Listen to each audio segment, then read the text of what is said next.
আসসালামু আলাইকুম ভিউয়ার্স, সবাই কেমন আছেন? আজকে আমি ডিমের ঝোল করব টমেটো দিয়ে। অনেক দিন ধরেই খেতে ইচ্ছে করছিল, তো আমি একটা কড়াইতে তেল নিলাম। তারপর আলুটা একটু নুন হলুদ দিয়ে ভেজে নিলাম।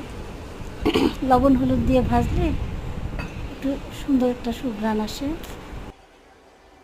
এই অল্প অল্প সেদ্ধ হবে এমন সময় আমি নামিয়ে নিলাম। একটু ভালোই ভাজা হয়েছে। তারপর আমি ডিমগুলো একটু তেল নুন হলুদে ভেজে নিলাম, হালকা লাল করে নিলাম।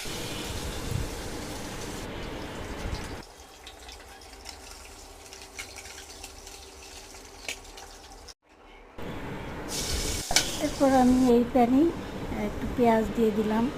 তারপর পেঁয়াজটা একটু একটু লাল হওয়াতেই আমি আদা বাটা দিয়ে দিয়েছিলাম, তখন আমি ভিডিওটা নিইনি। তারপর জিরে বাটা, জিরে ফাঁকি আর কি গুঁড়ো, তারপর হলুদ গুঁড়ো মরিচের গুঁড়ো দিয়ে একটু নেড়ে নিচ্ছি।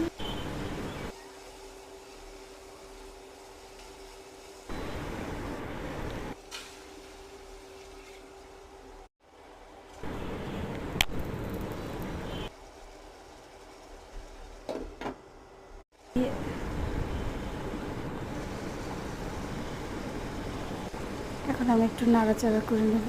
পানিটা শুকিয়ে গেছে, ঝোলের পানিটা। এখন আরেকবার একটু পানি দেবো। তখন আমি ঝোলের পানি দিইনি, কষানোর জন্য পানি দিয়েছিলাম। এখন আমি এটাতে দিয়ে দেবো। একটু বরফটা আসলে আমি এখানে টমেটো তারপর ডিমটা দিয়ে দেব। তারপরে আমি একটু 2-3টা কাঁচামরিচ দিব, যেহেতু শুকনো ঝাল বেশি দিয়েছিলাম। তারপর 15-20 মিনিট রান্নার পরে আমার হয়ে গেল ডিম টমেটো আলুর ঝোল। খুবই মজাদার সুস্বাদু।